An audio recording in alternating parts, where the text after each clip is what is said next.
নেত্রকোনার পূর্বথলার রুস্তম আলী 15 বছর ধরে প্যারালাইজড হয়ে বিছানায় পড়ে আছেন। এই সুযোগে তার একমাত্র সম্বল পৈতৃক ভিটা দখলের পায়তারা চলছে। রুস্তম আলীর পরিবারের সদস্যরা বলছেন, জমি দখলের উদ্দেশ্যে হুমকি থামকি দেয়া হচ্ছে। শুধু তাই নয়, মারধর করা হয়েছে বলেও অভিযোগ উঠেছে।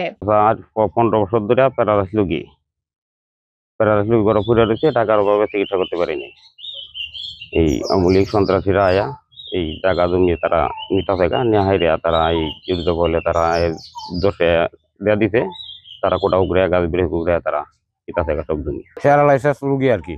এখন এই লোকটারে কয়েকজন সন্ত্রাসে এই গরম মাছ দূর করছে আয়া, কারণ আমরা শূন্য হাইরা আইতে পারি নাই, তবে তারা আশেপাশের লোক আইসি নাই হাইরা তারা বাঁচাইছে। রুস্তম আলীর পরিবারের সদস্যদের অভিযোগ, পূর্বধলাই ইউনিয়নের সিন্দুরাটিয়ার মুসলিম উদ্দিন সহ কয়েকজন এই দখলের চেষ্টার সাথে জড়িত। আমার স্বামীরে অত্যাচার করে ঘরের ভিত্তি আয় হারিয়া হেরা কাঞ্চন মুসলি ঘরের ভিত্তি আয় হারিয়া আমার ঘর দর ভাঙ্গিয়া আমার স্বামীরে মারিয়া এই অবস্থা করছে। হন আমার স্বামী তিহার চিকিৎসার জন্য চিকিৎসাও করতে পারি না টাকার জন্য। হন আমি অনেক কষ্টের মধ্যে আছি, আমার স্বামী মরে যাওয়ার মধ্যে হয়েছে। হন আমার এমন গরিব মানুষ, আমি একটা টিহাও বাইর করতে পারি না, চিকিৎসা করতাম। আমার চাচারা চাচাতো ভাইরা সবাই মিললে ঠিক আছে আমার অর্থ সম্পদ যা ছিল তারা সবকিছু লুটপাট করে নিয়ে খাইতেছে 15 বছর 20 বছর ধরে। আগে আমাদের ভাগ দিত, হন ভাগও দেয় না। আর আমার বাবারে চিকিৎসা করার মতন আমাদের সামর্থ্য নাই। আমার বাবারে অনেক মারধর করছে। আমার বাবারে যখন নিয়ে আমরা হাসপাতালে যাব সেই কোনো ব্যবস্থা বা নাই, ঠিক আছে। আমাদেরকে ঘর থেকে বাইরে দেয় না।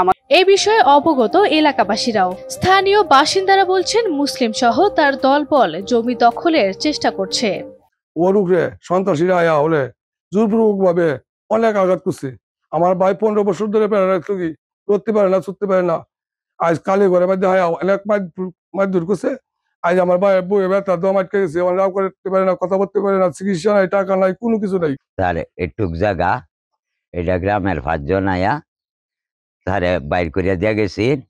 এটার মধ্যে 2-3টা গাছ ব্রেক লাগাইছি, পরে হারা বলে উগড়াইয়া ফালাই দিছে। এই বিষয়ে কথা বলতে গেলে ক্যামেরার সামনে কথা বলতে রাজি হননি অভিযুক্ত মুসলিম উদ্দিন কিংবা তার পরিবারের কেউই।